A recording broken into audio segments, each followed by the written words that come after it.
Hi hello അസ്സാം വലൈക്കും welcome back. അപ്പോൾ ഇന്നത്തെ വീഡിയോയിലോട്ട് എല്ലാവർക്കും സ്വാഗതം കേട്ടോ. ഇന്നിപ്പോൾ ഇതാ ബ്രേക്ക്ഫാസ്റ്റിന് സാമ്പാറാണ് ഉണ്ടാക്കുന്നത്. അപ്പോൾ ചപ്പാത്തിയാണ് കേട്ടോ ബ്രേക്ക്ഫാസ്റ്റായിട്ട് ഉണ്ടാക്കുന്നത്. അപ്പോൾ ഞാൻ സാമ്പാർ ഉണ്ടാക്കുന്നത് പലരും പല രീതിയിലായിരിക്കും കേട്ടോ. ഞാനിവിടെ ഉണ്ടാക്കുന്നത് ഞാൻ മഞ്ഞൾപ്പൊടി ഓൾറെഡി ഞാൻ ആദ്യം തന്നെ പരിപ്പ് മഞ്ഞൾപ്പൊടി ഇട്ടിട്ട് ആദ്യം തന്നെ ഞാൻ വേവിച്ച് വെച്ചിട്ടുണ്ട് കേട്ടോ. അപ്പോൾ നന്നായിട്ട് വെന്തൊടിഞ്ഞ പരിപ്പ് അപ്പുറത്തുണ്ട്. അപ്പോൾ ഇതാ ഒരു മൺചട്ടിയാണ് വെച്ചിട്ടുള്ളത് കേട്ടോ. അതിലോട്ട് ലേശം എണ്ണ ഒഴിച്ച് ഉലുവയും കടുകൊക്കെ ഇട്ട് പൊട്ടിച്ച ശേഷം പച്ചക്കറി ഏതോ ആണെങ്കിലും ഉപയോഗിക്കാം കേട്ടോ. ഞാനിവിടെ മുരിങ്ങക്കായ മത്തന് അതുപോലെ കുമ്പളങ്ങ അതായിട്ട് എടുത്തിട്ടുള്ളത്, പിന്നെ ക്യാരറ്റും ഉണ്ട്. എന്നിട്ട് അതൊക്കെ ഇട്ടിട്ട് നന്നായിട്ടൊന്ന് എണ്ണയിട്ട് വാട്ടിയ ശേഷം മസാലപ്പൊടികളൊക്കെ ഇട്ട് കൊടുക്കുകയാണ്. മഞ്ഞൾപ്പൊടി, മുളക് പൊടി, മഞ്ഞൾപ്പൊടി ഇട്ടില്ല കേട്ടോ. മഞ്ഞൾപ്പൊടി ഞാൻ പരിപ്പിലിട്ട കാരണം ഞാൻ നമ്മളെ പച്ചക്കറിയിൽ ഇട്ടിട്ടില്ല.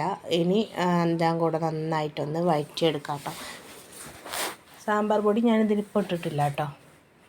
ഇനി ഇതാ പുളിവെള്ളം ഞാൻ ഒഴിച്ച് കൊടുത്തിട്ടുണ്ട്. അപ്പോൾ ഇനി പുളിവെള്ളം ഇട്ട് നന്നായിട്ട് വേവിച്ച ശേഷം നമ്മളെ കഷ്ണങ്ങളൊക്കെ വെന്തോന്ന് നോക്കിയ ശേഷം ഞാൻ അതിലോട്ട് നമ്മൾ പരിപ്പ് വേവിച്ച് വെച്ചതും കൂടെ ഒഴിച്ച് കൊടുത്തേക്കാണ്. എല്ലാം കൂടെ നന്നായിട്ടൊന്ന് മിക്സായി വേവണം കേട്ടോ.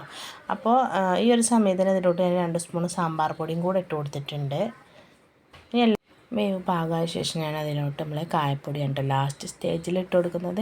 അപ്പോൾ കായപ്പൊടി അളവനുസരിച്ചിട്ട് ഇട്ട് കൊടുക്കുക. അപ്പോൾ നമ്മളെ സാമ്പാർ ഇവിടെ റെഡി ആയിട്ട് നല്ല ടേസ്റ്റാണ് കേട്ടോ ഈ ഒരു സാമ്പാർ. അപ്പോൾ നമ്മളെ ചായ ഇവിടെ റെഡി ആയിട്ടുണ്ട്. അപ്പോൾ ഇക്കാക്ക് കട്ടൻ ചായയാണ് ഏറ്റവും ഇഷ്ടം. അപ്പോൾ കട്ടൻ ചായ ഇക്കാക്കുള്ളത് ഉണ്ടാക്കി വെച്ചിട്ടുണ്ട്. അപ്പോൾ ഇതാ നമ്മളെ സാമ്പാർ ഉണ്ടല്ലേ, അതുപോലെ ഇതാ 4 മുട്ടയും കൂടെ പുഴുങ്ങി വെച്ചിട്ടുണ്ട്. പിന്നെ മക്കൾക്ക് ഇനി ബ്രേക്ക്ഫാസ്റ്റ് എടുത്ത് കൊടുക്കട്ടെ കേട്ടോ.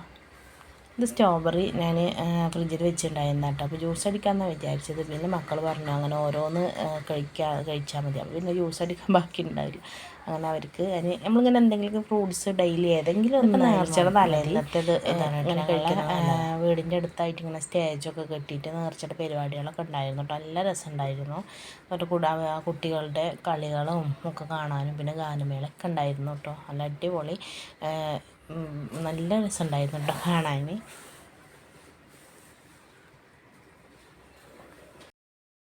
നേർച്ചയുടെ അന്ന് നമ്മൾ ബിരിയാണിയാണ് കേട്ടോ വെക്കുന്നത്. അപ്പോൾ വീട്ടിലേക്ക് ഗസ്റ്റുകളൊക്കെ വരുന്നുണ്ട്. അപ്പോൾ നല്ല ബീഫ് ബിരിയാണിയാണ് വെച്ചത്. ഇതിപ്പോൾ അതിന് പാല് അടുപ്പത്ത് വെച്ചിരിക്കുകയാണ് കേട്ടോ. സ്റ്റൗവിലാണ് വെച്ചിട്ടുള്ളത്. അപ്പോൾ പാലും സേമിയനാണ് കേട്ടോ പായസം വെക്കുന്നത്. അപ്പോൾ ഇത് നമ്മളെ ബീഫ് ബിരിയാണി ഇവിടെ റെഡി ആയിട്ടാണ് കേട്ടോ. അപ്പോൾ ഇനി അതൊക്കെ ഒന്ന് എടുത്തൊന്ന് നന്നായിട്ടൊന്ന് ഇളക്കിയത് മസാല സെപ്പറേറ്റ് അല്ല ഉണ്ടാക്കിയിട്ടുണ്ടാകുക. അപ്പോൾ അതൊക്കെ ഒന്ന് ഇതിൽ മിക്സ് ആക്കിയിട്ട് നമുക്കൊന്ന് റെഡിയാക്കി എടുക്കണം. ഇനി നല്ല അടിപൊളി ചോറായിരുന്നു കേട്ടോ. ഇക്കാൻ്റെ ബിരിയാണിക്ക് നല്ല ടേസ്റ്റുള്ള ചോറാണ്.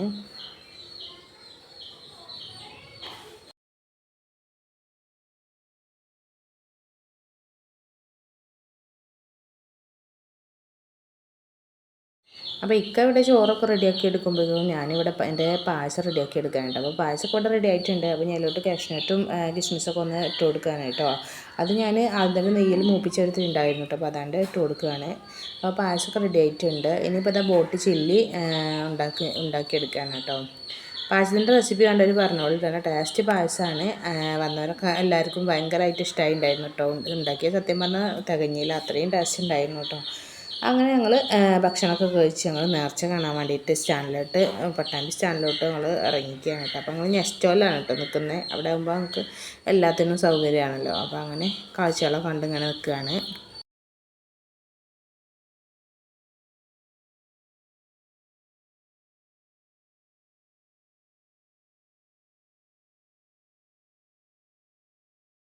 കുറച്ച് നേരം അവിടെ വന്നപ്പോൾ ഞങ്ങൾക്ക് വിശക്കൽ തുടങ്ങിയിട്ടോ. അപ്പോൾ ഞങ്ങൾ കഴിക്കാൻ വേണ്ടിയിട്ട് നെസ്റ്റോക്ക് കയറിക്കുകയാണ്. അപ്പോൾ ജ്യൂസാണ് കേട്ടോ കുടിച്ചത്. പിന്നെ ഇതാ പൊട്ടാറ്റോൻ്റെ വാങ്ങി കഴിച്ചിട്ടുണ്ട് കേട്ടോ. അപ്പോൾ വലിയ ടേസ്റ്റൊന്നും ഇത് തോന്നിയിട്ടില്ല. പിന്നെ അത് കഴിച്ച് വലിയ ടേസ്റ്റ് തോന്നിയില്ല. അപ്പോൾ ഞങ്ങൾ ഡ്രീം കേക്ക് വാങ്ങിയിട്ട് അഡ്ജസ്റ്റ് ചെയ്തു കേട്ടോ. ഡ്രീം കേക്ക് ഒരു 4 ഡപ്പയിൽ വാങ്ങിയിട്ടുണ്ട് കേട്ടോ. എല്ലാവർക്കും എത്തണമെന്നുണ്ടെങ്കിൽ 4 ഡപ്പയ്ക്ക് വാങ്ങണം. അങ്ങനെ ഞാൻ നേരെ എൻ്റെ വീട്ടിലോട്ടോ പോകുന്നത് അവിടുന്ന്. പിന്നെ എനിക്ക് അങ്ങോട്ട് കിടക്കാൻ പാകം ഉണ്ടായിരുന്നില്ല കേട്ടോ. റോഡൊക്കെ ബ്ലോക്കല്ലായിരുന്നു. അങ്ങനെ വീട്ടിലോട്ട് വന്ന് പിറ്റേന്നാണ് കേട്ടോ ഇത്. അപ്പോൾ ഇതാ നന്നായി മൂത്തൊരു ഓമക്കായ നിൽക്കുന്നുണ്ട്. അപ്പോൾ അതൊന്ന് പൊട്ടിച്ചെടുത്തു. അങ്ങനെ വീട്ടിൽ നിന്ന് ഉച്ചഭക്ഷണമൊക്കെ കഴിച്ച് ഇതാ തിരിച്ച് വീട്ടിലോട്ട് തന്നെ പോരുകയാണ്. അപ്പോൾ നേർച്ചയൊക്കെ നല്ല അടിപൊളിയായിരുന്നു. വീട്ടിലേക്ക് ഗസ്റ്റൊക്കെ വന്നിട്ടുണ്ടായിരുന്നു. അതുപോലെ തന്നെ എല്ലാം നല്ല അടിപൊളിയായിരുന്നു കേട്ടോ. പിറ്റേന്ന് മോൻ്റെ പരിപാടിയാണ് കേട്ടോ.